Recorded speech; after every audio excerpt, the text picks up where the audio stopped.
Herkese salam. Musiqiden dərslərimizə davam edirik. Bugünkü dərsimiz Humayunun adıdır. Başlayaq dərsə vaxt itirmədən. Humayunun adı həm lad, həm də əsas muğam kimi dəstgahlardan birinin bir nömrəsidir.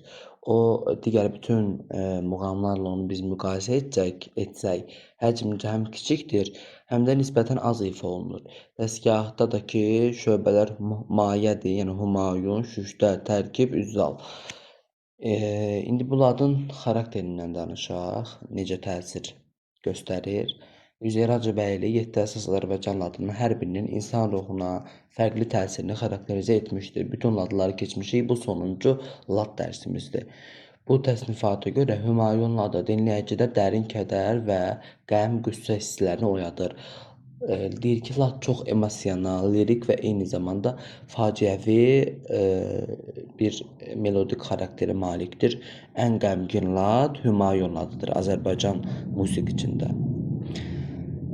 Bu Humayun ladını bəstələyərkən, musiqi bəstələyərkən Şütər ladının qaydaları əsas götürülür. İlk cümlələr, period, musiqili period adətən Şütərin pilləsindən qurulur, birinci Şütər pilləsində qurulur. Cavabverici musiqi cümləsi isə ikinci Şütər üzərindən bəstələnir. Melodiyanı bitirəndə mütləq sonda Şütərin mayəsinə, yəni onun əsas tonuna, tonikasına qayıdır və orada tamamlanır. Bu formada olur. Amma gəldik bunun tetraxorlarına və s. 7-ci laddır. İki növü mövcuddur. Birinci növünü danışım, pianoda göstərim, sonra keçək ikinciyə. Birinci növlü Humayun ladı yarım ton, bir ton yarım və yarım ton quruluşlu iki tetraxordun orta yarım ton vasitəsilə birləşməsindən əmələ gəlir. 9 pillədən ibarətdir. Humayun ladının digər Azərbaycan ladlarından fərqi iki mayə tonikasının olmasıdır. 4-cü və 9-cu pillə onun mayəsidir. Birinci növlündən danışıram hələ mən. Amma necə çalırıq biz bunu göstərəndə? Yarım ton, bir ton yarım, yarım ton. Birinci tetraxordu bitiririk və orta yarım ton vasitəsilə birləşmə olduğuna görə arada, yəni ikinci tetraxorda keçməzdən əvvəl böyük tersiya çalırıq. Yəni birinci tetraxord yarım ton, bir ton yarım, yarım ton və böyük tersiya məsafəsini çalırsınız. Bu bizdə orta tondur. Sonra keçirsiniz ikinci tetraxorda yarım ton, bir ton yarım, yarım ton məsafəsini göstərirsiniz pianoda. İndi keçək pianoda daha aydın şəkildə başa salım.